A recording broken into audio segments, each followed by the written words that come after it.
কাছে মাঝে মাঝে অফিসিয়াল খাতাপত্র জমা হতো, বিশেষ করে উনি লক্ষ্য করতেন টিএ বিলটা। সংসদে আলোচনা হচ্ছে টিএ বিল নিয়ে। টিএ বিল বুঝেন, মন্ত্রীরা বিভিন্ন দিক সফরে যায়, বিভিন্ন সরকারি কাজে যায়, ওই সরকারি কাজে গেলে যে খরচ দেওয়া হয় ওই খরচের নাম হলো টিএ বিল। এই টিএ বিলের ভাউচার দেখাইতে হয়। তৎকালীন প্রেসিডেন্ট এরশাদ সাহেব একদিন সব এমপি মন্ত্রীদের টিএ বিল দেখতেছিলেন। একজনের 20 লাখ, একজনের 30 লাখ, একজনের 10 লাখ, একজনের 5 লাখ, এরকম ভ্যারাইটি আছে। 5 লাখ বলতে কেউ নাই, সর্বনিম্ন 10 লাখ। মুফতি ওয়াক্কাস সাহেবের টিএ বিল মাত্র 35 টাকা। কয় টাকা? 35। দেইও উনি হাসতেছে, হুজুর এই 35 টাকাতে কি এরছেন? কয় যে আমি সংসদে আসছি বাইসাইকেলে, আসার পথে মাঝে মাঝে 2-5টা লিক হয়েছে, সে সময় 1 টাকা লিক। কয় এক মাসে আমার 30-35টা লিক হয়েছে, সে লিক সারতি 35 টাকা, তাই স্যার আমার টিএ বিল নাই। জাতির টাকা সকালাদের সামনে মাইরে লুটে বুটে নিয়ে কানাডারে বিল্ডিং বানাও, লন্ডনে বিল্ডিং বানাও, বিদেশে যে দালান দাও, যেই শিক্ষায় শিক্ষিত হইয়া এই দেশের সম্পদ অন্য দেশে নিয়ে যায়, আমি কসম দিয়ে বলবো ওই শিক্ষা জাতির মেরুদণ্ড হতে পারে না। আস্তে কন, হতে পারে। ওই শিক্ষা মেরুদণ্ড ভাঙ্গা হাতুড়ি, ওই শিক্ষা মেরুদণ্ড ভাঙ্গা হ্যামার। কোন শিক্ষায় শিক্ষিত হলে মানবতা পাওয়া যায় সেইটা আমাকে বুঝে নিতে হবে। রাস্তায় দাঁড়াইয়া রশি টানায় মোটরসাইকেল কারে এক পার্টি আছে না নাই? গাছ কাটিয়ে ফেলাইয়া প্রাইভেট কার ডাকাতি করে এ ভদ্রলোকরা দেশে আছে না নাই? আমি চ্যালেঞ্জ করে বলবো, লুচ্চমি করে না, টনমন মারে না, প্রমাণও করে দেখাবো। গত রাত্রে, আগের রাত্রে আপনাদের এই মাগুরার মাহফিল, মৌলানা উসমান গনি মুসাফরি উলামায়ে কিরাম সবাই চেনে। তার কাউন্সিল মাঝে মাঝে দেখতে যাই, সে একজন চেয়ারম্যান মৌলানা, বক্তাও ভালো মানের বক্তা। 9 জন মেম্বার তার। আগে দাঁড়িয়ে রাখতো না, এখন মেম্বাররা দাঁড়িয়ে রেখে ফেলাইছে। আগে কাউন্সিলের ভিতরে নামাজের জায়গা ছিল না, চেয়ারম্যান সাহেব নামাজের জায়গা বানাইয়া চেয়ারম্যান হয় ইমাম আর মেম্বাররা হয় মুসল্লি। চেয়ারম্যান হয় ইমাম, মেম্বাররা হয় মুসল্লি। এরকম সরমুনায় দলেতে 10 থেকে 12 জন চেয়ারম্যান আছে। উপজেলা চেয়ারম্যান ছিলেন মৌলানা খালেদ সাইফুল্লাহ সাহেব। হুজুরের সাথে এবার একদিন এক জায়গা মাহফিল হয়েছে। এই 12টা ইউনিয়নের চেয়ারম্যানদের নামে কোনো কেলেম নাই, কোনো বদনাম নাই, জনগণের পক্ষ থেকে কোনো সমালোচনার অভিযোগ নাই। আল্লাহু আকবার। এরা কয়জন মাদ্রাসার হুজুর, এরা বড় বড় জেনারেল শিক্ষিত না। যেই শিক্ষায় শিক্ষিত হইয়া এই জাতির হক মাইরে খায়, সেই শিক্ষায় তারা শিক্ষিত না। জাতির হক যত বুঝে দেয় যেই শিক্ষায় শিক্ষিত হইয়া, এরা সেই শিক্ষায় শিক্ষিত। সেটা হলো কোরআনের শিক্ষা, সেটা হলো হাদিসের শিক্ষা। কাজেই এখন থেকে বলবো, মুতলাক ভাবে বলবো না শিক্ষা জাতির মেরুদণ্ড, বলবো কোরআন হাদিসের শিক্ষা জাতির মেরুদণ্ড।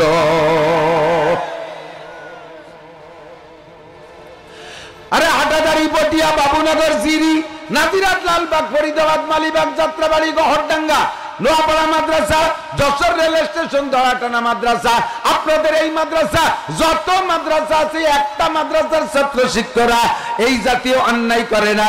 আমার ছাত্ররা মদ গাঁজা বা ফেন্সিডিল খায় না।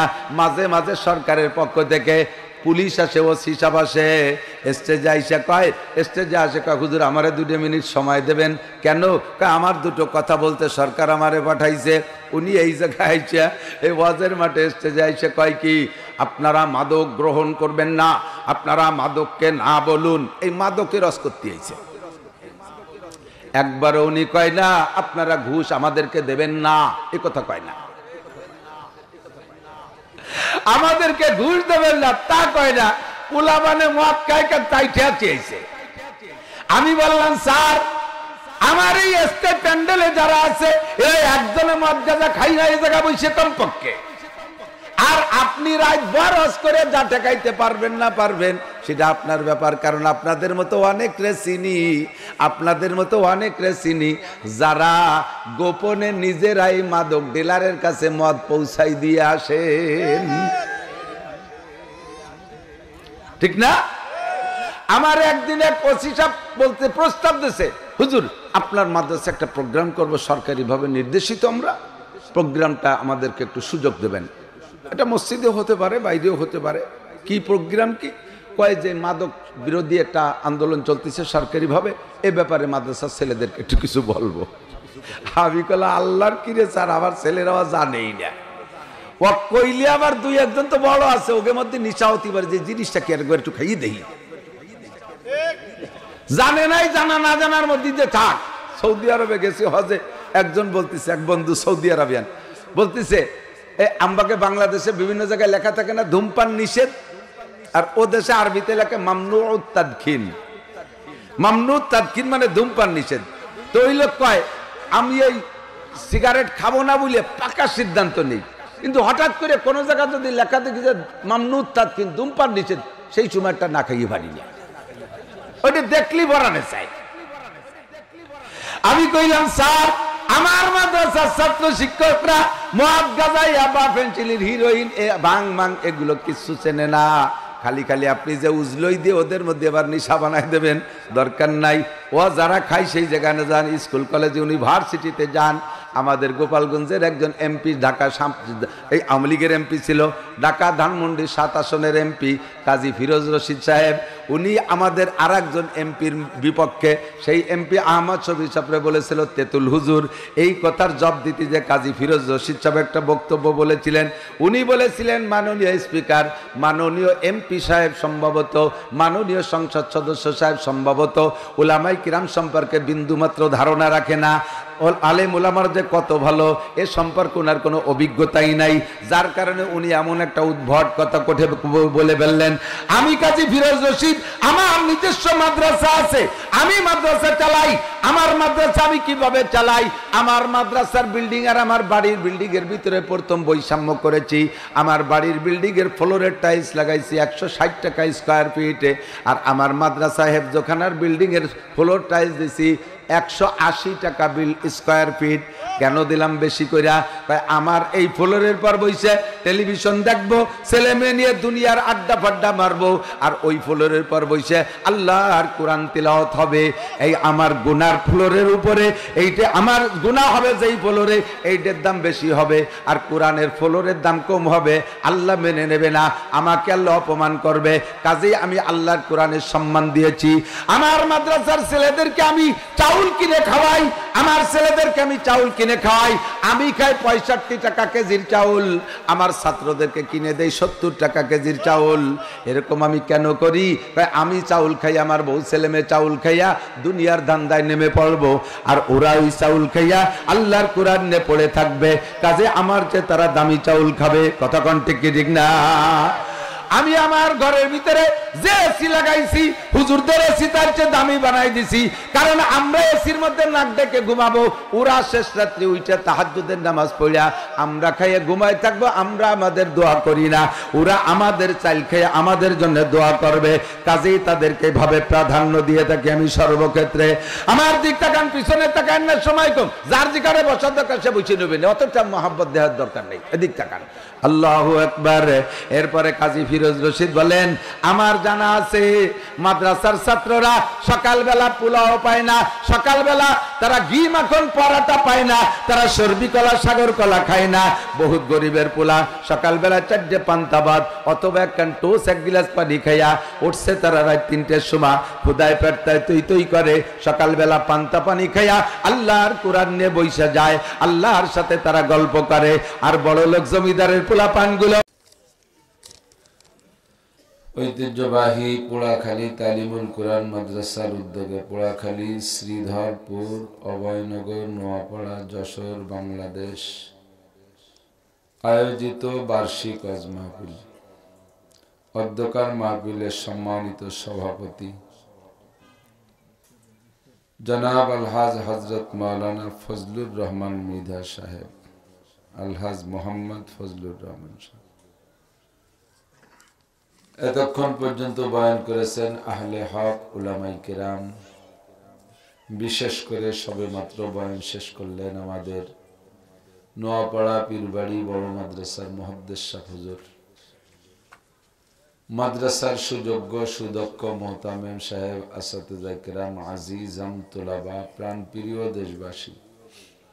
অত্যন্ত দামি মাস শাবান মাস, আর 24-25 দিন পরেই আসতেছে সৈয়দুশ শুহুর, সমস্ত মাসের নেতা মাস রমজান মাস।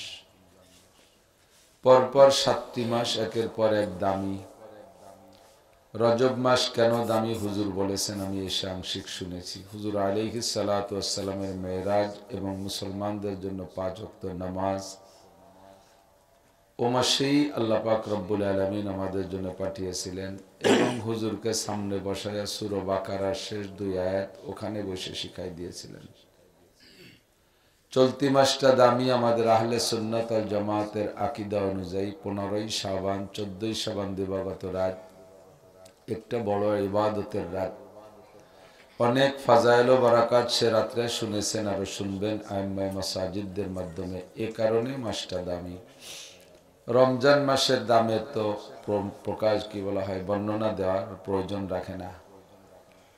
শাহরু রমাদান আল্লাযী উনজিলা ফীহিল কুরআন, ও মাসে আল্লাহ তাআলা কুরআনে কারীম নাজিল করে মাসকে দামি করেছেন। লাইলাতুল কদর খায়রুম মিন আলফি শাহর, ও মাসের একটি রাত 1000 মাসের চাইতেও বেশি দামি। এ কারণে রমজান মাস দামি। পরে 3 মাস আশহুরুল হজ সালাসা, হজের মাস 3টা, শাওয়াল, জিলকদ, জিলহজ, হজ উপলক্ষে 3 মাস। হজের জন্য ওই 3 মাস দামি। এরপরে আবার আরবি নববর্ষের প্রথম মাস মুহররম মাস, যার 10 তারিখটা অত্যন্ত ইম্পর্টেন্ট। যে 10 তারিখের জন্য আল্লাহ তাআলা কুদরতি কলমে আগের থেকে 117টা ঘটনা ঘটাবেন বলে লিখে রেখেছেন, যার অনেকগুলো ঘটে গেছে, আরো কিছু বাকি আছে। শেষ ঘটনা ঘটবে মুহররমের 10 তারিখে, দুনিয়াটা ধ্বংস হয়ে কিয়ামত হয়ে যাবে। পরপর 7 মাস দামি। দ্বিতীয় মাসের মোটামুটি একটা ভালো পরিবেশ, একটা নুরানি কোরআনী মাদ্রাসার পাশে আল্লাহ পাক আমাদেরকে এই অঞ্চলের লাখ লাখ মানুষের মধ্যে থেকে বাছাই ছাঁটাই করে ভালোবেসে পছন্দ করে ডেকে নিয়ে আসছেন। এজন্য শুকর আদায় করি আলহামদুলিল্লাহ। আরো বেশি শুকর আদায় করবেন এজন্য যে বড় বড় মাদ্রাসার পাশে যে সাধারণ পাবলিক থাকে, বড় বড় মাদ্রাসার ওলামায়ে কেরামদের আমাদ রফত আসা যাওয়ার কারণে তাদের কথা দৈনন্দিন কম বেশ শুনতে শুনতে ওই এলাকার সাধারণ পাবলিকও মোটামুটি আলেম হয়ে যায়। যেসব এলাকায় বড় মাদ্রাসা নাই সেই এলাকার মৌলবীরা তো লেখাপড়া কি জানে তা উলামায়ে কিরাম জানে, তো সেই এলাকার সাধারণ মৌলবীকে চাইতে আপনারা এলাকার জনগণ ভালোই জাননেওয়ালা। আর যে কিছু জানানোর জন্য বাকি আছে বলে আমার মনে হয় না। তো তারপরে হুজুর আজকে একেবারে নির্যাস, সুর নাই নূরে ভরা। বক্তাদের 2টা পুঁজি, একটা হলো সুর আর একটা হলো নূর। অনেকের সুর আছে, আরে সুর কি সুন্দর গজল গায়, কি টান, দিল কেড়ে নিয়ে যায়, কিন্তু লাস্টে যাওয়ার সময় কিচ্ছু পাওয়া যায় না। আর গজল মনেও রাখতে পারে না, কেউ শুনিয়ে তো কোনো ফায়দা থাকে না। গেন্ডারিয়াক আছে না, গেন্ডারিয়াক, ওদিকে চিনি গুড় বানায় নাকি, গেন্ডারিয়াক মুখে খায়, কত রস, গাল বেয়ে বেয়ে রস পড়ে, ওই এক পাশে খাইলে আর এক পাশে টপটপায় ফুটাই ফুটাই পড়ে, রসের গাদি, কিন্তু গুড় হয় না, চিনি হয় না। আর খাইল কুশোর, ওর নাম আখ, ওর নাম কুশোর, খাইল কুশোর। এই খাইল কুশোরির রস কম, কিন্তু গুড় আর চিনি বেশি, ঠিক না? যাদের কথায় রস বেশি গুড় কম, যাদের কথা রস কম গুড় বেশি। রস নাই, তাল নাই, ভঙ্গি নাই, কাটা কাটা কোরআন হাদিসের সহি কথা রিডিং ইবারত দিয়ে দিয়ে বলছে, কিন্তু আমাদের সমস্যা হয়ে গেছে শুনতে শুনতে নুগমাহায় মাহফিলে বেদাত কো কান বহরে হো গয়ে দিল বদমজা হোনে কো হ্যায়। দুনিয়ার রং তামাশা শুনতে শুনতে কানও বয়রা হয়ে গেছে, দিলও বদমজা হয়ে গেছে। ওই কোরআন হাদিসের নুরানি কথা একটু ভালো লাগে না। চোখের সামনে এই সমস্ত মানুষের মূল্যায়ন নাই, আশ্চর্য হয়ে যাই। কখনো কখনো মনে হচ্ছে আমি বড় হয়ে গেছি, তা না, বাস্তব যতটুকু অনুভূতি অভিজ্ঞতা আমার আসছে তাতেই আমারই মনে চায় না যে এখন আর রজের মাঠে থাকবো। মনে চায় দাওয়াতে তবলিগের সময় লাগাই, আর কিতাব তো আলহামদুলিল্লাহ যা পড়াইতে পারি সব কিতাবই আল্লাহ তাআলা পড়ানোর সুযোগ করে দিয়েছে, পারি পড়াইতে। আবার কিতাবে চলে যেতে মনে চায়, হজের মাঠে থাকতে মনে চায় না। চোখের সামনে নারকেলের জোড়া চাইতে সুবরির জোড়ার দাম বেশি, নারকেলের জোড়ার চেয়ে সুপারির জোড়ার দাম বেশি। সহ্যরা ভারী কঠিন, খুব কঠিন। এনাদের 1 মিনিটের ওয়াজের যে গুড় আসে সুরে লিগে 2 ঘন্টা রজের মধ্যে তা খুঁজে পাওয়া যায় না। তাদের আনতে হবে হেলিকপ্টারে, তাদেরকে 300 পুলিশ দিয়ে পাহারা দিয়ে আনতে হবে, তাদের প্রোটোকল সেভাবে দিতে হবে, ব্যানারিং, লাইটিং, গেটিং ইত্যাদি করতে হবে, হাত পা টিপাটিপি করতে হবে, 2 লাখ টাকা পকেটে দিয়ে দিতে হবে। শেষমেশ কি কইছে খুঁজে পাওয়া যায় না। তো সুবরির জোড়া ওজন নারকেলের জোড়া চেয়ে বেশি গেছে না। এগুলো সব বৈষম্য। নবী আলাইহিস সালাতু ওয়াস সালামের কাছে এক সাহাবা যাই একটা স্বপ্ন বলছে, হুজুর স্বপ্নের একটু তাবির করে দেন। হুজুর বললেন, বলো কি স্বপ্ন? কয়, স্বপ্নে দেখি, রাতের বেলা স্বপ্নে দেখি একটা লোক লাকড়ি দিয়ে বোঝা বানছে। লাকড়ি কয় তো চলা, আমাদের কাষ্ঠ চলা বলে। তো চলা লাকড়ি কাষ্ঠ দিয়ে বোঝা বানছে। যা সে বোঝা বানছে, বোঝা একা ঠেলিয়ে মাথায় উঠাতে পারতেছে না।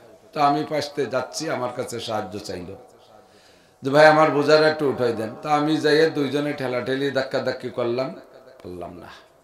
8 পর্যন্ত উঠোই পরে তা ছুটি উড়ে যায়। তা এখন উচিত কি হবে? দড়ি খুলে সাইডে কমাতে হবে না, যদি বোঝা মাথায় উঠাতে হয়।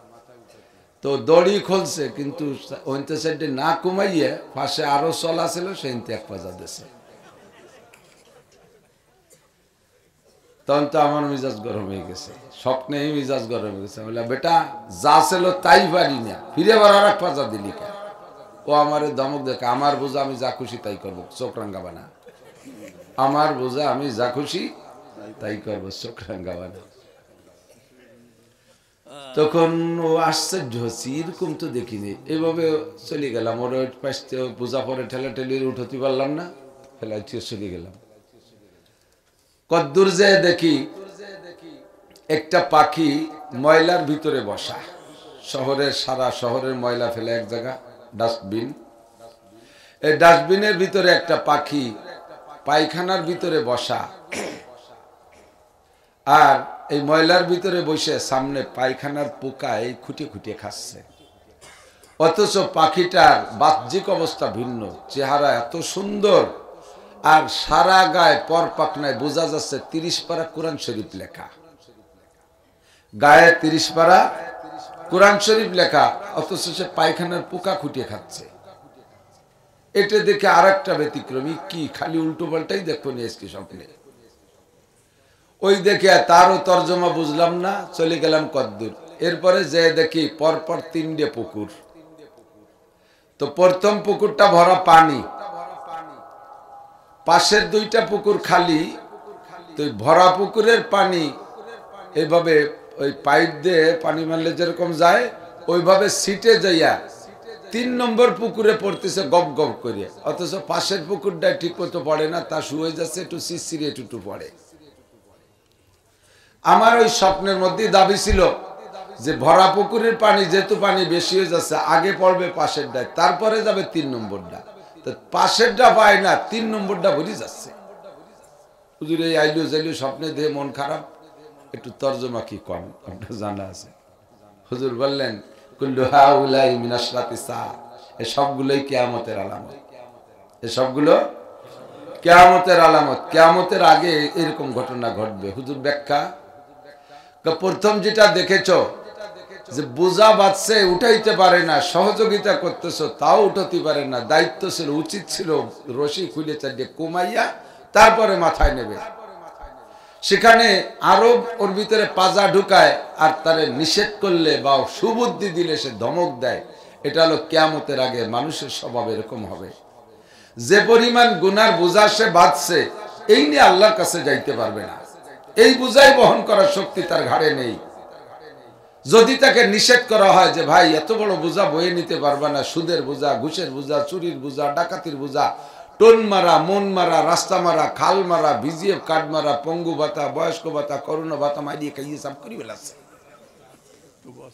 মদ, গাঁজা, এবা, ফেন্সিডিল, হিরোইন, ভাং, বিড়ি, সিগারেট, হুক্কা, জারি যাত্রা, কড়সা, গাজীর গান, গুণযাত্রা, কুযাত্রা, খাজা বাবা ইত্যাদি হাজার হাজার বেপর্দা 14ই ফেব্রুয়ারি আরো যত ফেব্রুয়ারি আছে, সব আকামের বোঝা দিয়ে যে বোঝা সে বাঁধছে লাকড়ি দিয়ে, এই বোঝা বয়ে নেওয়ার ক্ষমতা নাই, তারে নিষেধ করলে কয় চোখ রাঙ্গাবা না, আমার বোঝা আমি যা খুশি তাই করবো।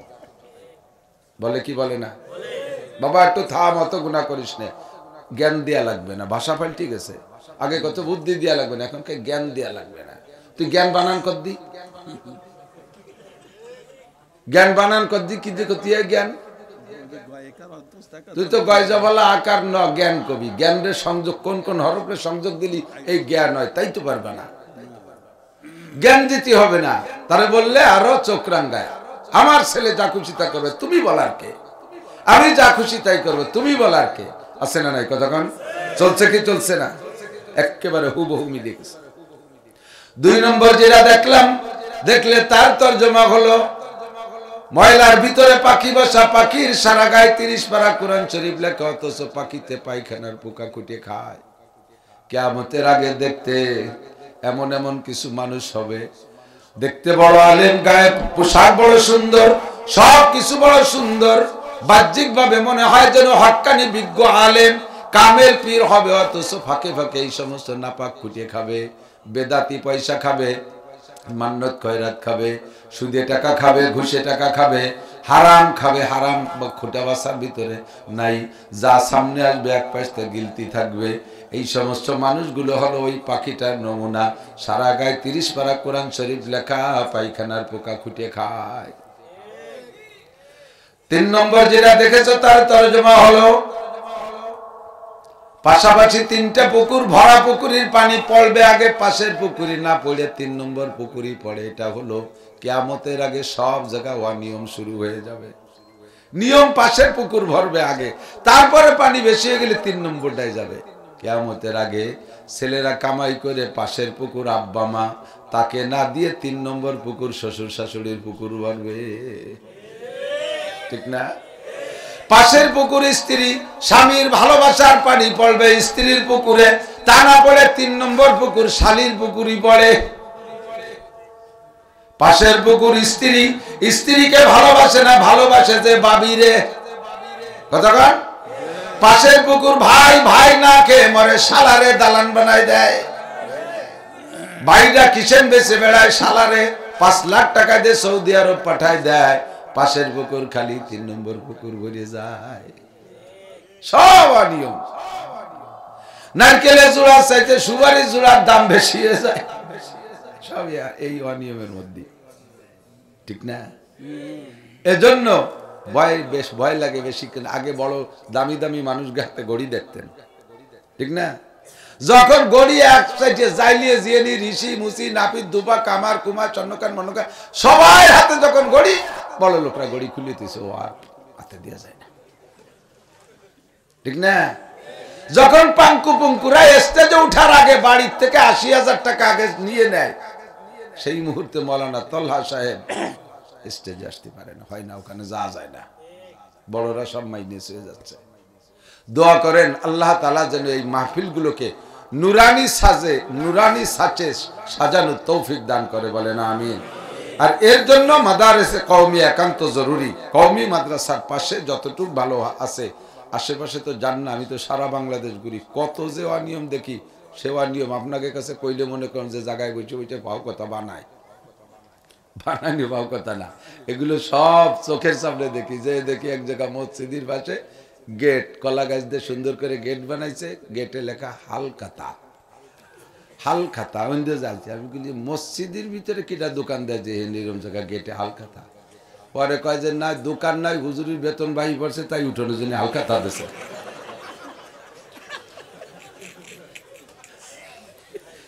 দেখছেন হুজুরির বেতন কালেকশনের জন্য হালখাতা দিছে। নইলেশ্বর গেছি, যাই দিয়েছে মসজিদের উত্তর দক্ষিণ পাশে একটা জানালা গ্রিল নাই, ভালোই মসজিদ। তা আমি সেক্রেটারি করছি যে এত ভালো মসজিদ, সব জায়গায় সুন্দর গ্রিল, এইটা খোলা রাখছেন কে? কয়টা ইমাম সাহেবের জন্য রাখছি। কে ইমাম সাহেবটি দেখে এরবে, কত বেতন বাই পড়লে পরে মাইক ট্যাক চুরি রেনি চলে যেতে পারে না, এই পেছতে যেটা খোলা রাখছে, গ্রিল দিলি বাইরে তুই পারবে না, সেই জন্য। এই যে দুনিয়ায় তন হামাশ দাগ দাগ পুম্বা কুজা কুজা নে হাম এক দিলে মানসদা রেজু দিলবা কুজা কুজা রে হাম, সারা গা ক্ষত বিক্ষত, ঔষধ দেব কোন জায়গায়?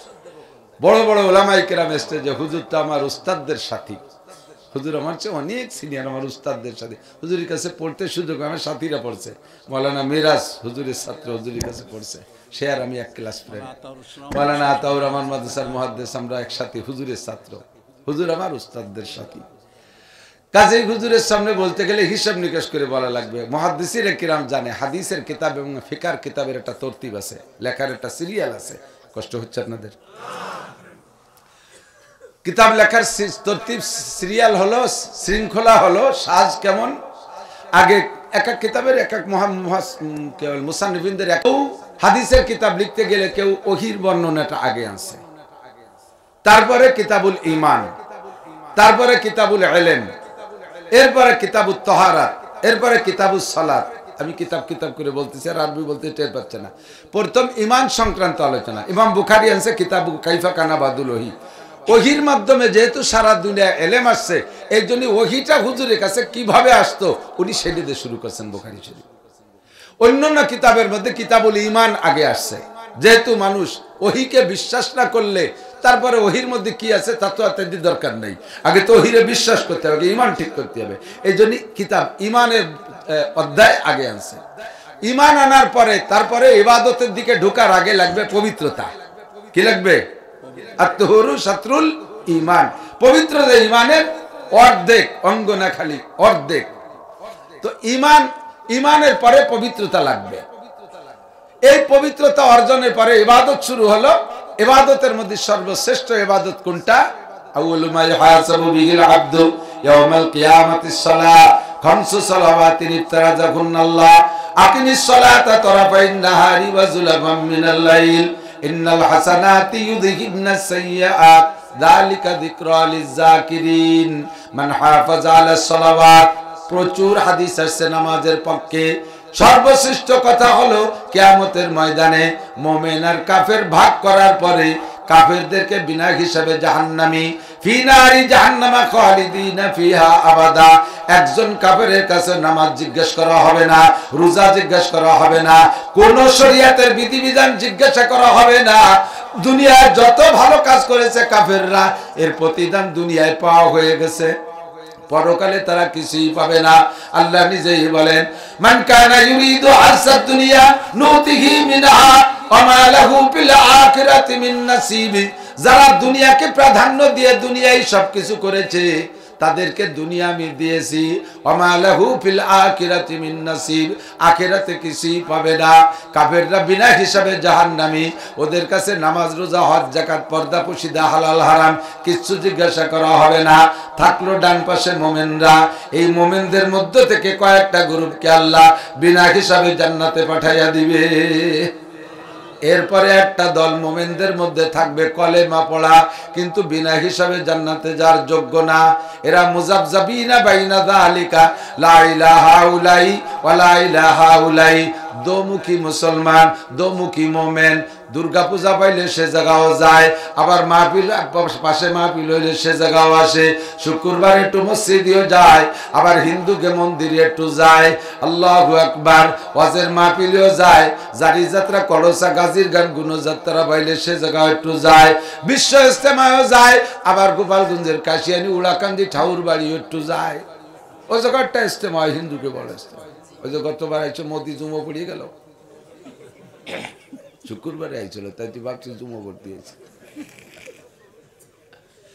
মুযাবযাবিনা বাইনা যালিকা, লা ইলাহা উলাই ওয়া লা ইলাহা উলাই।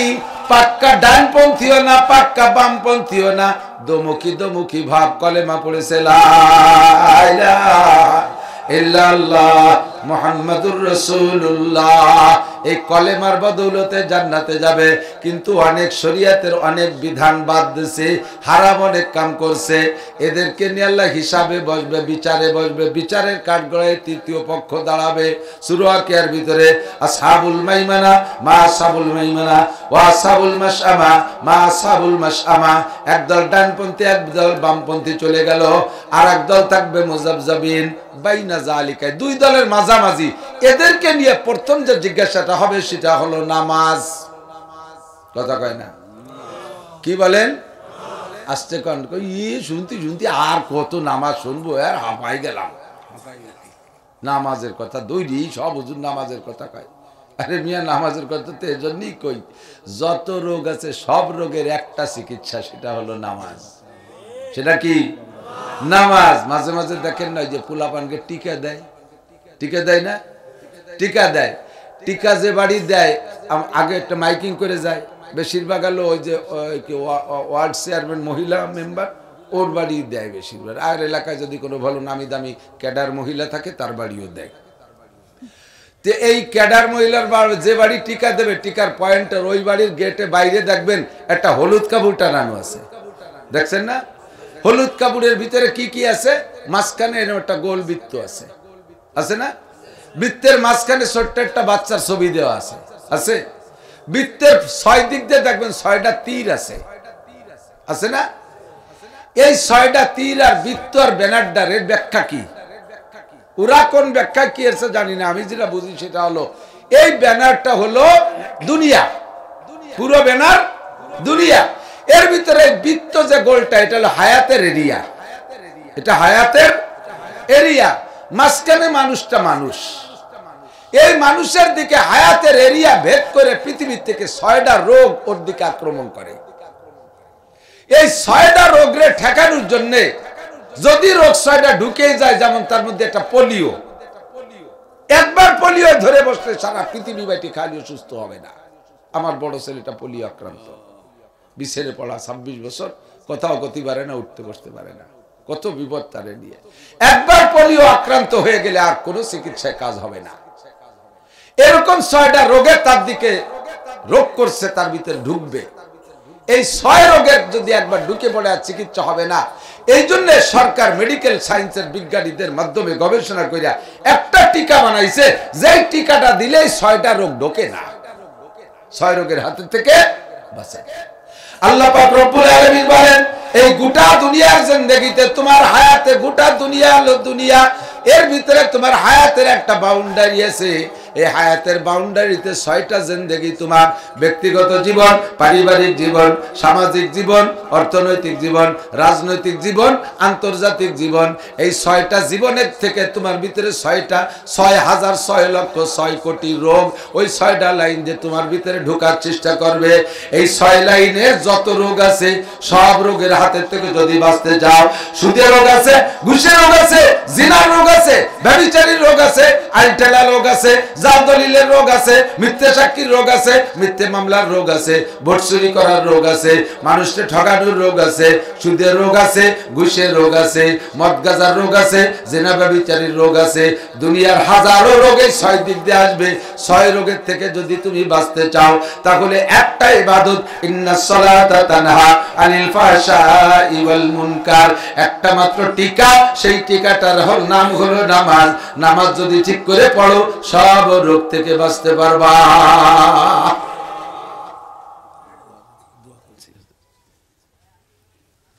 ঠিক কিনা? এজন্য নামাজের কথা বলা লাগবে সব জায়গায়। নামাজ যদি এর ভিতরে সেট হয়ে যায়, এদিক তাকান, রোজার নাম রাখো, হজের নাম করো। বলেন, রোজা, রোজা, হজ, যাকাত দাও, নামাজ পড়ার আরবি হলো ইকরা। অথচ কোরআন শরীফে যত জায়গা নামাজের কথা আছে, ইকরাউস সালাত কোনো জায়গা নাই। নামাজের সাথে আছে আকিমু, কায়েম করো। কায়েম করার মানে হলো বাস্তবায়ন করো। কায়েম করার মানে কি? খেয়াল করেন, কায়েম করার মানে নামাজের একটা বাস্তবতা আছে, সেই বাস্তবতাকে বাস্তবায়ন করো। নামাজের বাস্তবতা কি? নামাজের বাস্তবতা আল্লাহ পাক বলেছেন 2টা। একটা হলো তানহা আনিল ফাহশাই ওয়াল মুনকার, নামাজিকে সব আকাম থেকে নামাজে বাঁচায়। আর একটা আল্লাহ বলেছেন ইন্নাল হাসানাতি ইউযহিবনাস সাইয়্যাত, নামাজি ব্যক্তিকে নামাজে তার জীবনের সব গুনাহ মুইসা সাফ করে দেয়। নামাজি ব্যক্তির আমলনামাকে নামাজে পরিষ্কার করে ধুয়ে মুছে সাফ করে দেয়। ইন্নাল হাসানাত, জামা মুয়ান্নাস সালিম, সব নেক কাজের স্বভাব হলো ইযহিবনা সাইয়্যাত, নেক কাজে গুনাহগুলো মুছে নষ্ট করে দেয়, গুনাহ সাফ করে দেয়। আল্লাহ বলেছেন এইটা। আর নামাজের ক্রিয়া, নামাজের বাস্তব, আমার দিকে অধিক নামাজের বাস্তবতা, নামাজের রেজাল্ট। নবী পাক বলেন, মান হাফাজা আলাস সালাওয়াত আকরামাহুল্লাহু বিখামসি খিসাল, যে ব্যক্তি নিয়মতান্ত্রিক 5 ওয়াক্ত নামাজ পড়ে আল্লাহ তাআলা তাকে 5টি পুরস্কার দান করে। 1 নম্বরে ইউরফা আনহু যিকুল আইশ, নামাজি ব্যক্তির দুনিয়ায় কোনোদিনও অভাব হবে না। রাজা অভাবে পড়তে পারে, শিল্পপতি অভাবে পড়ে যেতে পারে, আকিস সাহেবের সম্পদ শেষ হয়ে যেতে পারে, আর ওই সালমান রহমানের সব শেষ হয়ে যেতে পারে, বাংলাদেশের সব ধনীদের সম্পদ শেষ হয়ে যেতে পারে, 1000 বিঘা জমির মালিকের জমি শেষ হয়ে যেতে পারে। নামাজি ব্যক্তির ভাতের অভাব হবে না, নামাজি ব্যক্তির অভাব হবে না। বিশ্ব নবী বলেছেন আল্লাহর রূপ আল্লাহ থেকে যাই না। 1 নম্বরে ইরফান যিকুল আইশ, 2 নম্বরে আদাবুল কবর, নামাজি ব্যক্তির কবর যাব হবে না। 3 নম্বরে ইউতিহিল্লাহু কিতাবাহু বিয়ামিনিহি, নামাজি ব্যক্তির ডান হাতে হাসরের মাঠে আমলনামা দেওয়া হবে। 4 নম্বরে ওয়ায়াবুরু আলাস সিরাতি কালবাত, নামাজি ব্যক্তি 30,000 বছরের পথ পুল সিরাত। আরে বন্ধু, জীবন ভরে শুনেছেন, একটু অন্তর দিয়ে শুনেন, চুলের চাইতে চিকন আর হীরার চাইতে ধার, ধরার জন্য কোনো বাস নাই। পায়ের নিচেরটা দুর্বল হলে, ধর্নাটা শক্ত হলে কোনো মতে ঝুলতে ঝুলতে হলেও পাশে চলে যেতে পারবো। ওদিকে ধর্না বলতে কিছু নাই। পায়ের নিচে চুলের চাইতে চিকন, হীরার চাইতে ধার, 30,000 বছরের পথ পুল সিরাত। এই নামাজি ব্যক্তি বিদ্যুৎ গতিতে পার হয়ে চলে যাবে। পুলসিরাত পার হওয়ার পরে বিশাল ফাঁকা মাঠ, বেস্টে খুঁজে পাচ্ছেন না, আপনার বেস্টে কোন দিক রাস্তাঘাট পাচ্ছেন না, ও জায়গা করে ট্রাফিক লাইটে তার কাছে শুনে যাবেন, এমন দুশ্চিন্তায় পড়া লাগবে না। নবী পাক বলেন ওয়ায়াদখুলুল জান্নাতা বিগাইরি হিসাব, নামাজি ব্যক্তি বিনা হিসাবে জান্নাতি। আল্লাহু আকবার। নামাজের ফলাফল 2টা। কয়টা? মনে রাখেন, একটা হলে এক হাদিসের মধ্যে যে 5টা আছে, 5টা মিলে একটা হাদিসের বর্ণনা হিসেবে বলছি। আর একটা হলো আল্লাহ পাক নিজেই বলেন নামাজি ব্যক্তিকে নামাজে সব অন্যায় থেকে ফিরায়। এই 2টা জায়গা যদি আপনার, 2টা রেজাল্ট যদি আপনি পান, তাহলে বুঝবেন যে নামাজ প্রতিষ্ঠিত হয়েছে। এবার এই নামাজের প্রতি, নামাজ সম্পর্কে আল্লাহ বলেন আকিমুস সালাত, নামাজ প্রতিষ্ঠিত করো, কায়েম করো। এই নামাজটা আপনার ব্যক্তিগত বডির ভিতরে আগে কায়েম করেন, আগে আপনার বডির মধ্যে কায়েম করেন। নামাজ যদি আপনার চোখের মধ্যে কায়েম হয়ে যায়, খেয়াল করে না, নামাজ যদি আপনার চোখের মধ্যে কায়েম হয়, তাহলে আপনার চোখ দিয়ে কোনোদিন টেলিভিশন দেখতে পারবেন না, আপনার চোখ দিয়ে ফেসবুক আর ইউটিউবের ল্যাংটা ছবি দেখতে পারবেন না, আপনার চোখ কোনো পরনারীর দিকে তাকাবে না, পরের সুন্দর দালান কোঠা, গাড়ি বাড়ি, জায়গা জমির দেখে আপনার চোখের মধ্যে লোভ আসবে না। এই নামাজ আপনার চোখের মধ্যে কায়েম হলে সব জায়গা থেকে আপনার চোখরে কন্ট্রোল করবে। যখন আপনার চোখ খারাপ জায়গা নজর করার থেকে কন্ট্রোল হবে, বুঝবেন যে আপনার নামাজ চোখের মধ্যে কায়েম হয়েছে, কিন্তু জবানে কোনো কন্ট্রোল হয় নাই। জবানে চুরা টাকা খাইতে মনে করে, চুরা ডাকাতি করা টাকা খায় জিহ্বায়, মদ খায় জিহ্বায়, গাঁজা খায় জিহ্বায়, বিড়ি খায় জিহ্বায়, হারাম খায় জিহ্বায়, সুদ খায় জিহ্বায়, ঘুষ খায় জিহ্বায়, অকথ্য ভাষায় গালাগালি করে জিহ্বায়, গীবত শিকায়ত কথা বলে জিহ্বায়। নামাজ আপনার চোখে কায়েম হয়েছে, খারাপ জায়গা চোখ যায় না, কিন্তু এখনো জিহ্বা কন্ট্রোল হয় নাই, বুঝবেন যে আপনার জিহ্বার মধ্যে নামাজ প্রতিষ্ঠিত হয় নাই। কিছুদিন পড়তে পড়তে জিহ্বা কন্ট্রোল হয়ে গেছে, হারাম খাবো না, কথা কন না কেন? হারাম হুজুর বলে মাইয়াসবালি মা বাইনা লাহিয়াইহি ওয়া মা বাইনা রিজলাইহি আজমাল্লাহুল জান্নাহ। হে আমার বন্ধু যুবকরা, তোমরা একটু লক্ষ্য করে শোনো। বুড়ো গেওয়াজ আমি কোনোদিন করি না, কারণ বুড়োরা এমনি মুনিশি হয়ে গেছে, হাত পায়ে বল নাই, হাঁটুতে জোর নাই, কোমরে বাহু বল সব শেষ হয়ে গেছে, ঠ্যাং একখান কবরে, চাকা একটা পাংচার হয়ে গেছে, দাইয়ে পাইয়ে মুনিশি হয়ে গেছে, ভালো হয়ে গেছে। এখন আর বুড়ো গেওয়াজ লাগবে না, সমাজের আংটা ধরে উঠো আর নামাও তোমরা। হাসিনেরে উঠো, খালেদারে ডুবো, খালেদারে উঠো, হাসিনেরে ডুবো, তাই যাই করো সব তোমরা করো, যুবকরা করো, সমন্বয়ক তোমরা। তোমরা ভালো হলে সমাজ ভালো। এই জন্য তোমাদেরকে বলি আল্লাহু আকবার, আমার দিক তাকান। তোমার নামাজটারে চোখের মধ্যে কায়েম করো, তারপরে তোমার জবানের মধ্যে কায়েম করো। হুজুর কয় মাইয়াজমাল লিমা বাইনা লাহিয়াইহি ওয়া মা বাইনা রিজলাইহি আজমাল্লাহুল জান্নাহ। মাত্র 2টি অঙ্গের জিম্মাদারি নাও, অনলি 2টা। কয়টা? আরে কথা কয় না, 200, 2000, 2, যত কঠিন হোক 2 তো একটা দুটি কি এতে কি হবে, যত কঠিন হোক। আরে ওগের সাথে রাগারাগি ওরা নুরা আমাকে ব্যবসা না, ওরা যদি এই না হতো তাহলে এত দেশের এত বক্তাকে পাতেন কয়েকটি। এই ক্যামেরা লাগাও সিলাই তো আপনারা বক্তাকে চেনেন, আমাকে এত বক্তা আইছে কইতে। এই মোবাইলে ওয়াজ শোনে, ওকে যদি চালাতে না দেন বাড়ি যে কালকে কি শুনবেন, ওকে নিয়ে বেশি বিরক্ত হলেন। একটু শরীর নড়ে বসলেই তো হলো, ওই ওকে খেসার তল যে কাইতে শোনেন। অঙ্গ কয়টা? দুইটা। গোটা জান্নাতের জামিন হয়ে গেলেন বিশ্ব নবী, বলেন সুবহানাল্লাহ। আরে ভাই, আল্লাহর নবী যদি কেউ জান্নাতের জামিন হয়, আপনি কি মনে করেন? আপনি কি এখানে জান্নাত বলে আপনার কোনো চিন্তা থাকার দরকার আছে? তৎকালীন সমকালীন প্রেসিডেন্ট প্রধানমন্ত্রী যারা থাকে, তারা যদি কোনো যুবকের চাকরির দায়িত্ব নেয়, তাহলে তার চাকরি নেওয়ার কোনো চিন্তা করা লাগে না। আমাদের সেই সময়কার প্রধানমন্ত্রী শেখ হাসিনা টুঙ্গিপাড়া আইসে কৌতূহল যাচ্ছে যে সপ্তাহে উঠলাম, ব্যানে তো উঠলাম না। এক ব্যানার আইতে তো ব্যান কার্ড নিয়ে দিই, ব্যানে উঠে টুর্না বাড়ির মধ্যে তো করছে, কয়েকদিন পর সে ব্যানালার বিমান বাহিনীতে চাকরি হয়ে গেছে। তো প্রধানমন্ত্রীর সাথে সোয়া লাগলেও বিমান বাহিনীতে চাকরি হয়, ঠিক না? তো নবী পাক যদি জান্নাতের জামিন হয়, তাহলে আপনার আর কোনো চিন্তা আছে? আপনাকে 2,02,000 কোটির কথা বলে নাই, মাত্র দুটি অঙ্গের কথা বলছে। কয়টা? এক নম্বরে মা বাইনা লাহিয়া, লেহিয়া মানে দাড়ি, আর লাহিয়া মানে মাড়ি। লেহিয়া মানে দাড়ি, আর লাহিয়া মানে মাড়ি। দুই মাড়ির মাঝখানে একটা নরম অঙ্গ, নাম কি? জিহ্বা। হাড় আছে নাকি? জিহ্বায় হাড় নাই কে? হাতের মধ্যে আড় আছে, সব জায়গায় আছে, কানেও কিন্তু আড় না, এটা বকরুম বকরুম পাবে যে মলমড়িয়ে, আড়ও না গোস্ত না, সব জায়গায় আড় আছে, জিহ্বে আড় নাই কে? কাজবারায় নরম গুপ্তন সুজ্জা পাবে উস্তখা গুপ্ত গুয়েলা মুলায়েম নিষ্ঠকারে আকেলা। জিহ্বের মধ্যে হাড় দেয়নি আল্লাহ এর জন্য যে জিহ্বে দিয়ে কথা বলতে হবে, যাতে জিহ্বের মধ্যে হাড় না দিয়ে জিহ্বের নরম রাখছি, নরম জিহ্বে দিয়ে নরম নরম কথা কবা, মিঠে মিঠে কথা কবা।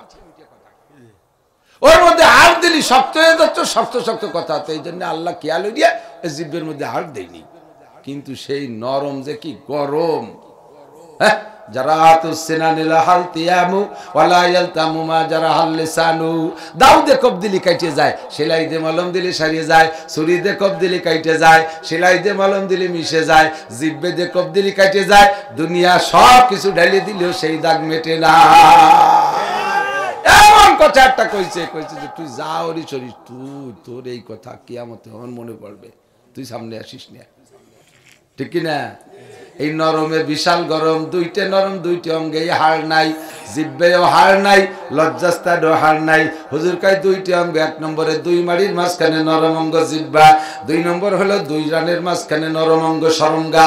এই দুই নরম রে যদি তুমি নরম রাখতে পারো, দুই নরম রে গরম হতে দিবা না, এই দুই নরম রে যদি নরম রাখতে পারো, তাহলে আমি তোমার জান্নাতের জামিন হইয়া গেলাম। অকথ্য ভাষায় গালাগালি করিস না যুবক, একটা অকথ্য ভাষায় গালি দিলে 40 বছরের ইবাদত নষ্ট হয়ে যায়।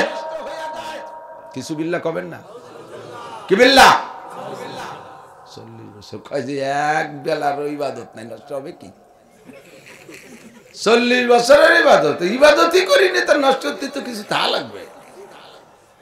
তুমি তো ওই চিন্তা মনে হচ্ছে নষ্ট হওয়ার কিছু নাই, বিদায় কাজাবো ফাটার সাথে পাল্লাই দিয়ে। তুমি ও কথা নিশ্চিন্তে বসে থেকো না।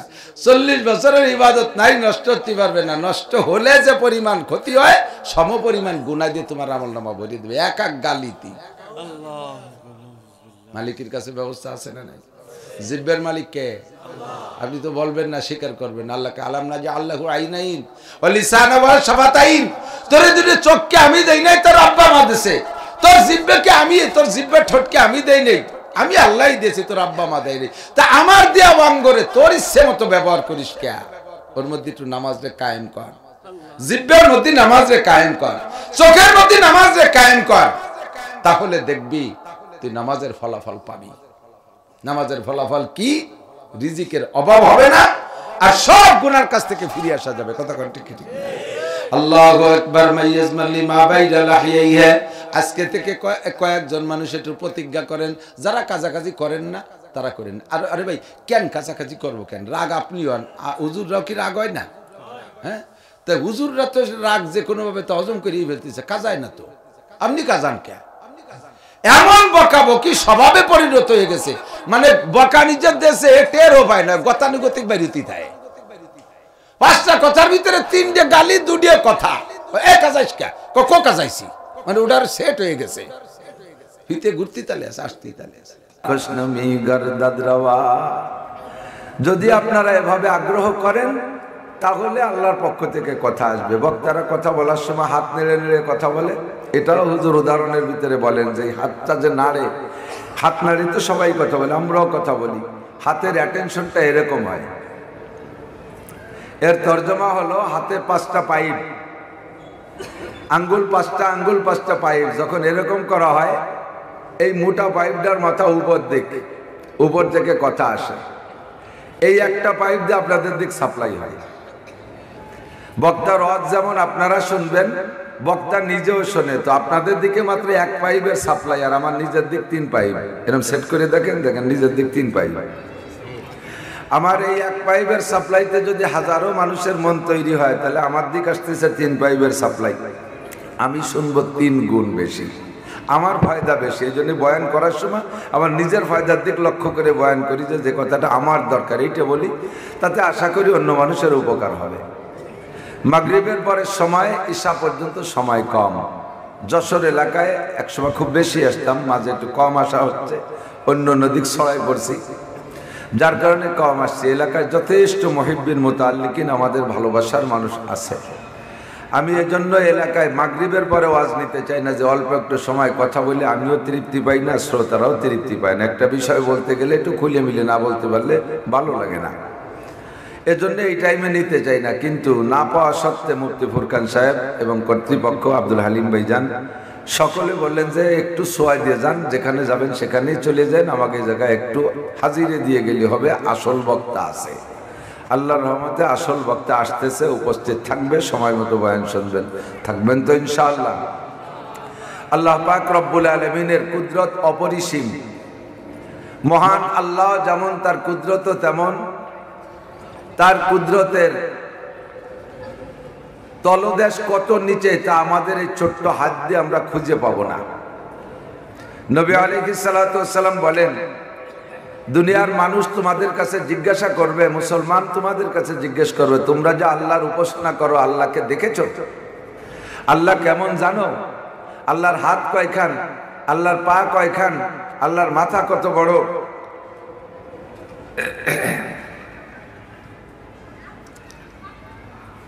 আল্লাহ কেমন, এটা কি তোমরা দেখছো? না জানি শুনে, না দেখে শুনে কেমন তোমরা ইবাদত করো?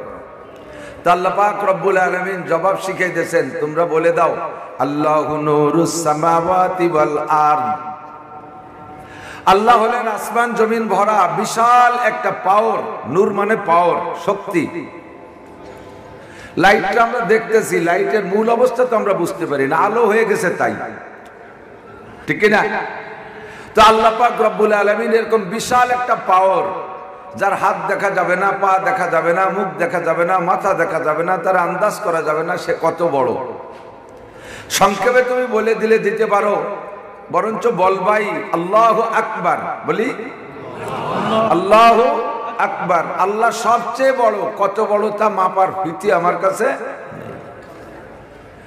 আল্লাহ পাক রব্বুল আলামিনের কাইফিয়াত, হালাত, এটা বোঝার মতো জেহেন বেরেন আমাদের নাই। এজন্য আল্লাহ নবী বলেন, তাফাক্কারু বি খালকিল্লাহ, তুমি কোথায়, তুমি কতটুক চিউটি, তুমি কতটুক টিকটিকি, তুমি কতটুক একটা পিপিলিকা, মহান আল্লাহ সম্পর্কে তোমার মাথায় ধারণা আনা আদৌ সম্ভব না। তুমি আল্লাহর সৃষ্টি নিয়ে গবেষণা করলেই তুমি আল্লাহকে খুঁজে পাবা। হুজুর বলেন, তাফাক্কারু বি খালকিল্লাহ, আল্লাহর সৃষ্টি নিয়ে গবেষণা করো। তাফাক্কারু ফি খালকিল্লাহি ওয়ালা তাতাফাক্কারু ফিল্লাহ, স্বয়ং আল্লাহ সম্পর্কে তোমার অত গবেষণার দরকার নাই। ফাইন্নাকুম লান তাকদিরু কদরা, কারণ এটা তুমি পারবা না, তোমার দ্বারা সম্ভব না। আল্লাহ সৃষ্টি নিয়ে গবেষণা করলেই তুমি সেখানে আল্লাহকে খুঁজে পাবা। রব্বুল আলামিন শিখিয়ে দিলেন আল্লাহর সৃষ্টি নিয়ে গবেষণার পদ্ধতি কি। আল্লাহ পাক রব্বুল আলামিন বলেন, আমার সৃষ্টি নিয়ে গবেষণা করে দেখো, কুল্লা শাইইন খালাকনা যাওজাইন, হাজারো দিক আছে, সব দিক না, মাত্র একটা দিকে আপনাদেরকে নিয়ে যেতে চাই। আল্লাহর সৃষ্টি গবেষণা। আল্লাহ পাক বলেন, দেখো, লক্ষ্য করে দেখো, কুল্লা শাইইন খালাকনা যাওজাইন, সব সৃষ্টিকে আমি জোড়া জোড়া করে বানাইছি। যেদিকে তাকাবা সেদিকে তুমি জোড়া খুঁজে পাবা। সূর্য আছে তো জোড়ায় চন্দ্র আছে, গ্রহ আছে জোড়ায় নক্ষত্র আছে, আসমান আছে জোড়ায় জমিন আছে, দিন আছে জোড়ায় রাত আছে, আলো আছে জোড়ায় আধার আছে, ভালো আছে জোড়ায় মন্দ আছে, ষাঁড় আছে জোড়ায় গাভী আছে, শুকর আছে জোড়ায় শুকরনি আছে, মোরগ আছে তার জোড়ায় মুরগি আছে, কুত্তা আছে জোড়ায় কুত্তি আছে। যেদিকে তাকাবা সব জায়গা তুমি জোড়া খুঁজে পাবা। আছে না নাই? আছে। সব জায়গা তুমি জোড়া খুঁজে পাইবা, ছোট থেকে ছোট, বড় থেকে বড়। কোন জায়গায় হয়তো তোমার ব্রেন যাবে না, তবে সে জায়গাও জোড়া আছে, তুমি জানো আর না জানো। একটা জায়গা মাত্র জোড়া নাই, সেইটা হলেন একমাত্র আমাদের আল্লাহ। কুল হুয়াল্লাহু আহাদ, বলো আল্লাহ কয়জন? একটু বলেন না কয়জন? আল্লাহু আহাদ, আল্লাহুস সামাদ, আল্লাহ অমুখাপেক্ষী, একক এবং অমুখাপেক্ষী। আল্লাহ কাহারো কাছে ঠেকা, কত কয় ঠেকা? আল্লাহ কাহারো কাছে ঠেকা না, আমাদের আল্লাহ কাহারো কাছে ঠেকা না। আমার আল্লাহ এমন আল্লাহ না যে বছরে একবার রং উঠে যায়। ইন্ডিয়াতে মিস্ত্রি এনে আল্লাহরে রং দেয়া লাগে, দেয়া লাগে। তবে আল্লাহর রং আছে, সিবগাতাল্লাহি ওয়া মান আহসানু মিনাল্লাহি সিবগা। আল্লাহর একটা রং আছে, যেই রংটা আল্লাহই জানে, আমি জানি না। ওই রং দেওয়ার মতো দুনিয়ায় কোনো মিস্ত্রি নাই। আমার আল্লাহর রং বছরে বছরে ওঠে না। সারা বছর দাঁড়ায় থাকতে থাকতে আল্লাহর হাত পাও দুর্বল হয়ে যায় না। বছরের শেষে যে পিছন যে বাঁশ ঢুকোয় দিয়ে 3 দিক দিয়ে বাঁশ বাঁধায়, ঠেলে রাখা লাগে না। আমার আল্লাহ মুখাপেক্ষী, কথা বলেন ঠিক কি ঠিক না? কুল হুয়াল্লাহু আহাদ, আল্লাহুস সামাদ, লাম ইয়ালিদ ওয়া লাম ইউলাদ, কাহারো থেকে জন্ম নেয় না, কেউকে জন্ম দেয় না। তিনি আমাদের আল্লাহ। আল্লাহ ছাড়া আর কোন জায়গা বেজোড় নাই, সব জায়গা জোড় আছে। কথা বলেন ঠিক কি ঠিক না? আল্লাহ কয় সব জায়গা জোড়া রেখেছি কেন? কয় লাআল্লাকুম তাযাক্কারুন, যাতে তোমরা ওখান থেকে উপদেশ গ্রহণ করতে পারো। খেয়াল, সব খেয়াল। সব জায়গা জোড়া বানাইলাম কেন? কয় যাতে তুমি জোড়া থেকে উপদেশ গ্রহণ করতে পারো। কি উপদেশ গ্রহণ করব? আল্লাহ পাক বলেন, যত জায়গা আমি জোড়া বানাইছি, দেখো জোড়ার ভিতরে 2 ভাগে 2টা ডিউটি আছে, যার যার ডিউটি দায়িত্ব আলাদা। সূর্যের দায়িত্ব দিনে আলো দেবে, চাঁদের দায়িত্ব রাতে আলো দেবে, ঠিক না? দিনের কাজ দিনের বেলা, রাতের কাজ রাতের বেলা। দিন বানাইছি কি জন্য? ওয়াজআলনান নাহারা মাআশা, দিন বানাইছি যে দিনের বেলা তুমি ইনকাম করবা। রাত বানাইছো কেন? ওয়াজআলনাল লাইলা লিবাসা, রাত বানাইছি পোশাকের মতো। তোমার পোশাকে যেমন শরীরটাকে ঢেকে রাখে, রাতের বেলা স্বামী স্ত্রী আনন্দ করবা। অন্ধকারের পর্দা যে ঢেকে দিয়েছি, তোমাকে কেউ দেখতে পারবে না। ওয়াজআলনাল লাইলা লিবাসা, দিন বানাইছি কামাই করার জন্য, রাত বানাইছি তোমাকে ঘুমানোর জন্য। ওয়াজআলনা নাওমাকুম সুবাতা, রাতের বেলা ঘুমাইবা, শরীরের সব ক্লান্তি দূর হইয়া তুমি সুন্দর একটা প্রশান্তি পাইবা। যাকে যেখানে দায়িত্ব দিছি, দেখো সে জায়গা থেকে নড়ে না। সূর্য কোনোদিন আন্দোলন করে না আমি আজ থেকে রাতের বেলা উঠবো। চাঁদে কোনোদিন কয় না আমি এখন থেকে দিনে লাইট দেব। কয় কের কোন আন্দোলন নাই। ষাঁড় যে দায়িত্ব দিছি, ষাঁড়ে তার দায়িত্ব পালন করে। গাভীর যে দায়িত্ব দিছি, গাভী তার দায়িত্ব পালন করে। মোরগের দায়িত্ব পালন করে। মুরগির মুরগির দায়িত্ব পালন করে। দেখো যত জোড়া আছে, সব জোড়া যার যার জায়গায় দায়িত্ব পালন করে। কেউ জায়গায় জায়গায় যাওয়ার চেষ্টা করে না। ও বান্দা, তুমি সেখান থেকে উপদেশ গ্রহণ করো। অখলাকনাকুম আজওয়াজা, সকলের মতো মানুষদেরকে আমি জোড়া বানাইছি। অর্ধেক বানাইছি নারী, অর্ধেক বানাইছে পুরুষ। ওয়াখলাকনাকুম আজওয়াজা, আল্লাহ মানুষকে জোড়া বানাইছে না 3 পদ বানাইছে? অরিজিনালি মূল ভাগ হলো 2 ভাগ। ধরে বলেন কয় ভাগ? ফাঁকে ক্লিবলিঙ্গ একটাকে বলে ইংরেজিতে, যাকে আমাদের বাংলাদেশে বলে, উর্দুতেও বলে হিজড়া। এটা মূলত কোনো আলাদা জাতি না, ব্যতিক্রম ভাবে আল্লাহর কুদরত জাহির করার জন্য হিজড়া বলে একটা জাতি আল্লাহ তাআলা, জাতি না, এর মধ্যে থেকে ফাঁকে ফাঁকে হাজার লাখে একটা হাজার হাজারও না, লাখে একটা দুটো খুঁজে পাওয়া যায়, ঠিক কি ঠিক না? মূল মানুষ কয় প্রকার? দুই প্রকার, নারী আর পুরুষ। আল্লাহ কয় সব মানুষকে বানাইতে যে আবার গোড়ায় রাখছি একজন, সব মানুষ বানাইতে আবার গোড়ায় রাখছি একজন। তিনি হলেন কে? আদম আলাইহিস সালাম। একটু কথা কন না, তিনি কে? আমাদের পূর্বপুরুষের নাম কি? আমাদের মানব জাতির শুরু কার থেকে? নাকি মিস্টার বান্দরের থেকে? মিস্টার ডারউইনের পূর্বপুরুষের নাম বান্দর, আমাদের পূর্বপুরুষের নাম আদম আলাইহিস সালাতু ওয়াস সালাম, ঠিক না? সাধারণ মানুষ না, সাধারণ মানুষ না, উনি একজন জলিলুল কদর নবী ও রাসূল। সমস্ত ফেরেশতারা যার কাছে এলেমে হার মেনে গেছে এমন একটা মানুষটাকে আল্লাহ তাআলা বানাইছেন। আল্লাহ পাক রব্বুল আলামিনের কুদরত। এবার আদম আলাইহিস সালামের বাম পাজরের হাড্ডি দিয়া তার স্ত্রী আমাদের আম্মা জান হাওয়া আলাইহিস সালামকে বানাইছেন। এরপরে কয় ওয়া খালাকনাকুম আজওয়াজা, তারপরে ওখান থেকে জোড়া জোড়া করে তৈরি করছি। ও বান্দা, তোমাদের সব প্রাণ সমস্ত মখলুকের মধ্যে জোড়ার ভিতরে যেমন প্রত্যেকের দায়িত্ব আলাদা, তোমাদের নারী ও পুরুষ দুইটা জাতি বানাইছি, তোমাদেরও যার যার দায়িত্ব আলাদা। পুরুষদের দায়িত্ব একদিকে, নারীদের দায়িত্ব আলাদা। সৃষ্টিগতভাবে আল্লাহ তাআলা বলেন আমি সবকিছু বানাইছি চারটে ম্যাটেরিয়ালস দিয়া। আবু আতাশ কাকবা দো বান্দান, আগুন পানি মাটি বাতাস চারটে জিনিস দিয়ে মানব জাতিকে বানাইছি। পুরুষে বানাইতে চারটে ম্যাটেরিয়ালস, নারীকে বানাইছে চারটে জিনিস দিয়া। কথা বলেন ঠিক কি ঠিক না? পুরুষের ভিতরে চারটে, নারীর মধ্যে তিনটে না, নারীর মধ্যে চারটে, পুরুষের মধ্যে তিনটে না। এই চারটে জিনিস দিয়ে সকলকেই আল্লাহ পাক বানাইছেন। আগুন পানি মাটি বাতাস। জন্মসূত্রে আল্লাহ পাক একই জায়গা থেকে আবার দুই ভাগ করে দিয়েছে। দেখবেন মাঝে মাঝে যমজ ছেলে মেয়ে হয়, একটা ছেলে একটা মেয়ে একই সাথে যমজ হয়, এক গর্ভে হয় না? এরকম হয় না? জন্মের সময় মেয়েটা আগে হয়েছে, যে আগে হয় সে একটু বলিষ্ঠ হয়, বড় হয়। পরে হয়েছে ছেলেটা, ছেলেটা একটু কেজা কেজা ভাব হয়ে গেছে, একটু ছোট ছোট ভাব। ধীরে ধীরে বড় হচ্ছে। জন্মসূত্রে দুইজন দুইটা ভাই বোন যমজ হলে অনেক সময় চেহারারও হুবহু মিল হয়ে যায়, একেবারে দুইজনের পার্থক্য করে চেনা যায় না। ধীরে ধীরে যখন বড় হয় নির্দিষ্ট অঙ্গ ছাড়া অন্য কোনো দিক দিয়ে চেনা যাচ্ছে না। আস্তে আস্তে যখন বড় হয়ে ওঠে, একটু বড় হয়, হাঁটা চলা শেখে, খেলাধুলা শেখে, তখন দেখবেন দুইজনেরই মন মাইন্ড আলাদা হয়ে গেছে। শিখে দেওয়া লাগে না। মেয়েতে মারে কয় মা আমার হাড়ি বাতিল কিনে দাও, পাটানুড়া কিনে দাও, চুরি ভিতে কিনে দাও, পুতুল কিনে দাও, এই সমস্ত খেলনা মেয়েতে চায়। আর ছেলে একটু হাঁটা শিখলে কয় আব্বা আমারে ক্রিকেট কিনে দাও, বটিয়া কিনে দাও, খুঁটো কিনে দাও, র্যাকেট কিনে দাও, নেট কিনে দাও, ফুটবল কিনে দাও, টেনিস বল কিনে দাও, সাইকেল কিনে দাও। ওর মন চলে যায় ডান দিক, এর মন চলে যায় বাম দিক, ঠিক না? সৃষ্টিগতভাবে আল্লাহ তাআলা পার্থক্য করে দিয়েছেন কি সুন্দর করে, অথচ একই জিনিস দিয়ে তৈরি।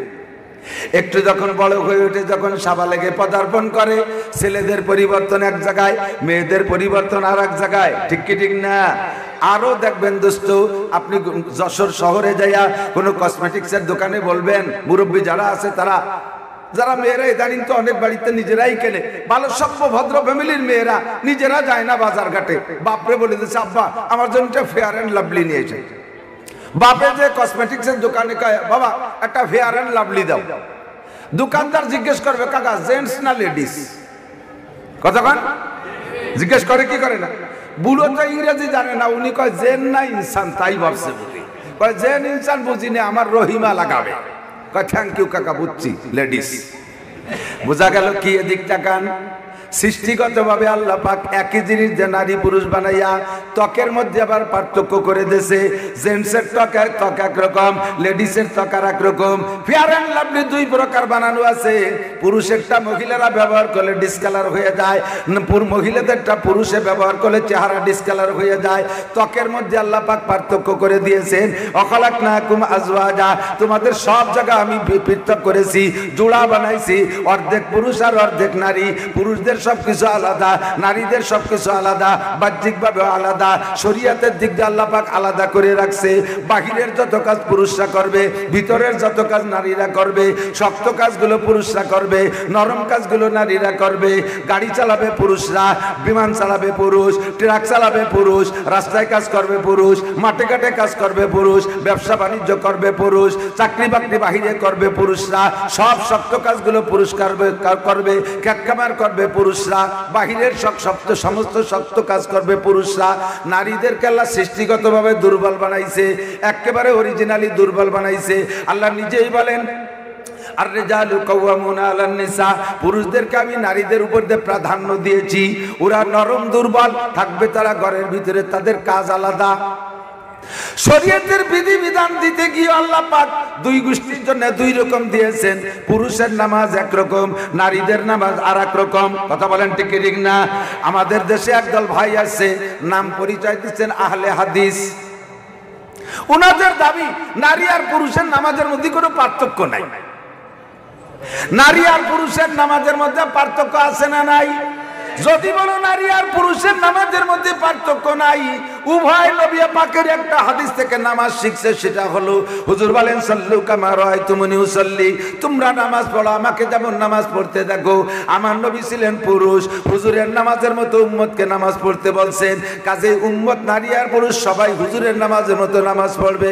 নবী পুরুষ ছিলেন, হুজুরের নামাজ যেমন, নারী পুরুষ সবাই সেরকম নামাজ পড়বে। এই দাবিতে যদি তুমি অটল থাকো, তাহলে তোমাকে আর বলবো আল্লাহ নবী মসজিদে নববীতে ইমামতি করতেন। আমাদের দেশে সব মসজিদে পুরুষরা ইমামতি করে, নবীও পুরুষ ছিলেন, ইমামরা সব পুরুষ। এবার তাহলে তোমাদের বউদেরকে মসজিদের ইমাম বানাই দাও। সে জায়গা দিয়ে ভাগ করবো, কারণ বিটিকে কি ইমাম বানানো যায়? সে সময় তুমি না হে কান্দ। আল্লাহু আকবার। একটা একটা করে হাজারো দলিল দিতে পারবো। নারী আর পুরুষের শরীয়তের ভিতরে পার্থক্য। পর্দার ব্যাপারে দেখবেন পুরুষদেরকেও পর্দা করা ফরজ, নারীদেরও পর্দা ফরজ। কথা বল না কেন? পর্দা কি শুধু নারীদের না পুরুষেরও? বরঞ্চ পর্দার আয়াত বলতে যাই আল্লাহ পুরুষদেরকে আগে বলছেন কুল্লিল মুমিনিন ইয়াগুদ্দু মিন আবসারিহিম ওয়া ইয়াহফাযু ফুরুজাহুম। হে নবী, তোমার উম্মত পুরুষদেরকে বলে দাও তারা যেন পরনারী সামনে আসার সঙ্গে সঙ্গে চক্ষু নিচু করে ফেলে, পর্দা করে। ওয়া কুল্লিল মুমিনাত, এরপরে মহিলাদেরকে মুমিনাদেরকে বলে দাও ইয়াগুদ্দু মিন আবসারিহিন্না ওয়া ইয়াহফাযনা ফুরুজাহুন্না, পর পুরুষ চোখের সামনে আসলে চক্ষু নিচু করে ফেলবে, পুরুষদেরকে দেখবে না। ওয়া ইয়াহফাযনা ফুরুজাহুন্না, তাদের শরমগা লজ্জাস্থান কন্ট্রোল করবে। আগে বলা হয়েছে পুরুষদেরকে, পরে বলা হয়েছে মহিলাদেরকে।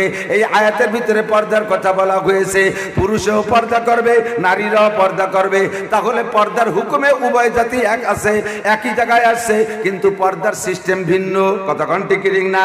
নারীরা বাহিরে যাবে বোরকা পইরা, পুরুষরাও কি বোরকা পরে? পুরুষরা বোরকা পরে বাজারে যাবে, নারীরা বোরকা পরবে, পুরুষরা বোরকা পরবে না। একই পর্দার হুকুমে তোমরাই ভাগ করে দাও যাহা দুই প্রকার। কাজেই এমন করে বলতে গেলে সারা রাত বলা যাবে নারী আর পুরুষের সমস্ত শরীয়তের বিধানের ভিতরে হাজারো জায়গা পার্থক্য আছে। আমাদের পুরুষদেরকে আল্লাহ তাআলা সুযোগ দিয়েছেন, আমরা জামাতে নামাজ পড়বো। পুরুষরা জামাতে নামাজ পড়বো, মহিলারা জামাতে নামাজ পড়ে। সৌদি আরব যাইয়া দেখে আসছে মক্কা মদিনার দুই মসজিদে মহিলারা জামাতে নামাজ পড়ে। একটু হজ করে আইছে একবার, অথবা সৌদি আরবে কিছুদিন চাকরি করে আইছে, পয়সা করে নিয়ে আইছে, বাড়ির ধারে মসজিদ একটা বানাইছে যে মহিলারাও নামাজ পড়বে। মক্কা মদিনায় দেখছি, মক্কা মদিনার সাথে বাংলাদেশের তুলনা করে 1 মিনিটও চলা সম্ভব না। আরাফাতের ময়দানে মাগরিবের আজান দেয়, 1 কোটি হাজি সেখান থেকে রওনা দেয়, অনেকে গাড়িতে যায়, আর বহু সংখ্যা হাজি পায়ে হেঁটে যায় মুজদালিফায়।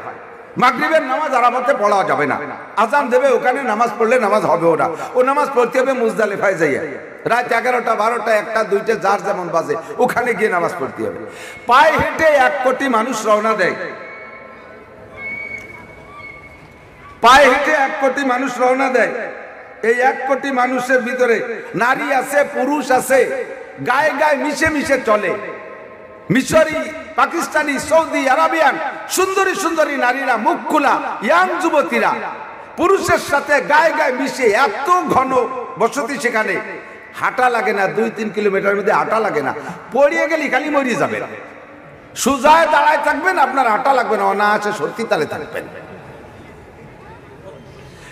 এই ঠেলাঠেলি ধাক্কা ধাক্কির ভিতর দিয়ে সুন্দরী যুবতী একজন নারীর সাথে একজন পুরুষ এভাবে গায়ে গায়ে মিলে মিশে যাচ্ছে, তারপরও একটা সেকেন্ডের জন্য তার মনের ভিতরে কুধারণা আসে না। হাঁটতে হাঁটতে 4-5 কিলো যাওয়ার পরে যখন একটু পাতলা হয়ে যায়, মেয়েরা ক্লান্ত হয়ে, বেশিরভাগই মেয়েরা পাহাড়ের গায়ে কায়ত হয়ে কিছুক্ষণ আরাম করে তারপরে আবার হাঁটে। সেই রাতের বেলা মেয়েরা রাস্তাঘাটে পড়ে রয়েছে, একজন পুরুষের অন্তরের ভিতরে কুধারণা আসে না যেখানে এত মেয়ে রয়েছে একটু পাশে বসে কথা বলি, তাদের সাথে একটু খোঁজ গল্প করি, তাদের গায়ে একটু হাত দেই, এমন কোনো ধারণা সেখানে আসে না। হেরেম শরীফের ভিতরে তওয়াফ করি, হাজার হাজার মহিলা পুরুষ দিয়ে গায়ে গায়ে চাপা চাপা ঠাসাঠাসির ভিতর দিয়ে একটা পুরুষের অন্তরের মধ্যে খারাপ ধারণা আসে না। সেই সৌদি আরবের সাথে তুমি বাংলাদেশের তুলনা করো। রাতের বেলা ঈশার নামাজ পড়তে তোমার বউরে যদি মসজিদে পাঠায় দাও, দিনে 2 ওয়াক্ত গেলি যেমন তেমন, রাতে ওয়াক্ত যদি নামাজ পড়তে যায় নিরাপদে ফিরে আসবে, এর গ্যারান্টি খুব কমই দেওয়া যায়। কারণ মুরগি ছেড়ে দিলি বাগানে শিয়ালে ধরে নিয়ে যায়। আর এই জাতীয় মহিলারা যদি নামাজ পড়তে যায়, দো পাইয়ে গাঁজা খাওয়া শিয়াল কি যশোর অভাব আছে? কথা বল না কেন? আরে বাগানে 4 পাইয়ে শিয়ালে গাঁজা এবার খায় না, আর 2 পাইয়ে শিয়ালে গাঁজা খাইয়ে মাথা লয়ে ধরে নিয়ে যেতে পারে কি পারে না? আমার কাছে 100-র উপরে ইস্তেফতা ফতোয়া তলব করা আছে। মসজিদের সাথে বসে জেনা, মেহরাবের আড়ালে বসে জেনা, এই জাতীয় অন্যায় বাংলাদেশের ভিতরে। সেই বাংলাদেশে তুমি মসজিদ বানাইয়া মহিলাদেরকে মসজিদে আনতে চাও, মহিলাদের মসজিদে আনার দরকার নাই। মহিলারা মসজিদে নামাজ পড়ার চাইতে ঘরের ভিতরে নামাজ পড়লে 5 গুণ বেশি সওয়াব। একটু কন্যা কয় গুণ? 5 গুণ। এক সাহাবী মহিলা বাড়ি তার কুবায়, কুবা মসজিদ, হুজুর মদিনায় যাইয়ে সর্বপ্রথম মসজিদ তো কুবা বানাইছেন। কুবার মসজিদের ইমাম হুজুর নিযুক্ত করে দিয়ে হুজুর মদিনায় গেছেন, সেখানে যে মসজিদ বানাইছেন। হুজুর মসজিদে নবাবী বানাইয়া এবার মসজিদে নবাবীর ফজিলত বয়ান করে দিয়েছে। অন্য যত মসজিদ হবে কিয়ামত পর্যন্ত, এক হেরেম শরীফ আর বাইতুল মুকাদ্দাস বাদে যত মসজিদ হবে, সমস্ত মসজিদে নামাজ পড়লে যে পরিমাণ সওয়াব, আমার এই মসজিদে নবাবীতে পড়লে তার চেয়ে 1000 গুণ বেশি সওয়াব। অন্য হাদিসে আছে 50,000 গুণ বেশি সওয়াব। কুবা এলাকার এক মহিলা, তখনও মহিলারা জামাতে নামাজ পড়ে, কুবা এলাকার এক মহিলা নিয়মিত মসজিদে নবাবীতে যে জামাতে নামাজ পড়ে। এই কিছুদিন পড়ার পরে হযরত আয়েশার ঘরের মধ্যে দিয়ে যাইয়া হুজুরের কাছে তার আবেগটা প্রকাশ করতেছে। বলতেছে, হুজুর আমার বাড়ি কুবায়, 3 কিলোমিটার দূর, প্রতিনিয়ত আমি আপনার পিছনে নামাজ পড়ি।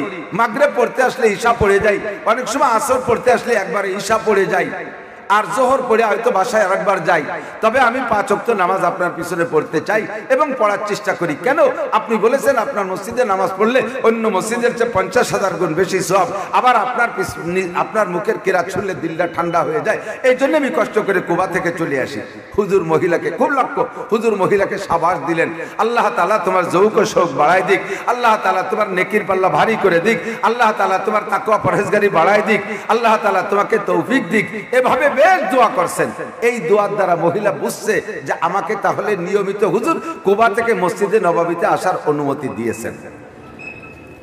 এরপরে হুজুর মহিলাকে জিজ্ঞেস করছেন, মহিলা তুমি কুবা থেকে মসজিদে নববীতে মদিনায় কেন আসো? কয় হুজুর বেশি সওয়াবের জন্য।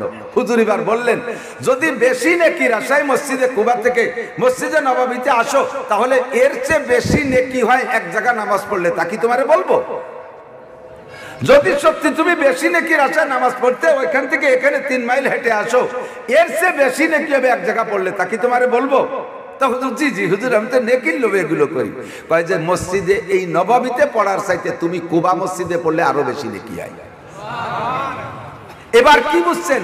মহিলাকে আগের বার হুজুর মসজিদে নববীতে রাখার জন্য পরামর্শ দিয়েছেন, কিন্তু এবার বোঝা যাচ্ছে যে হুজুর তাকে মসজিদে নববীতে তার মহল্লার কুবা মসজিদে পাঠাই দিয়েছে, মসজিদের আসার অনুমতি নেই, ঠিক কিনা?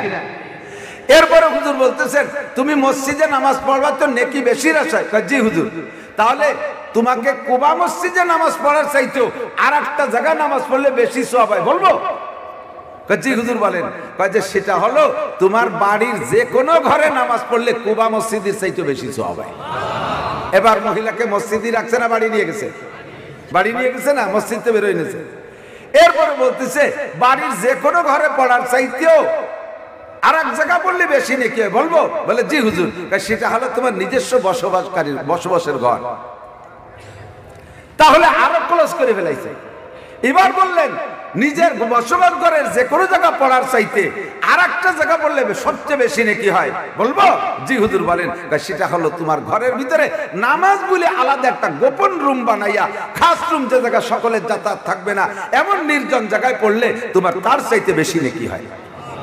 এবার তারসের দিকে পিছনের দিক তাকান, মসজিদে নববীর চাইতে কুবা মসজিদের চাইতে বাড়ির যে কোনো ঘর, বাড়ির যে কোনো ঘরের চাইতে নিজের বসতঘরের যে কোনো জায়গা থেকে খাস কামরা 5 গুণ বেশি সওয়াব হইল মসজিদে নববীর চাইতে তার খাস কামরায় পড়লে।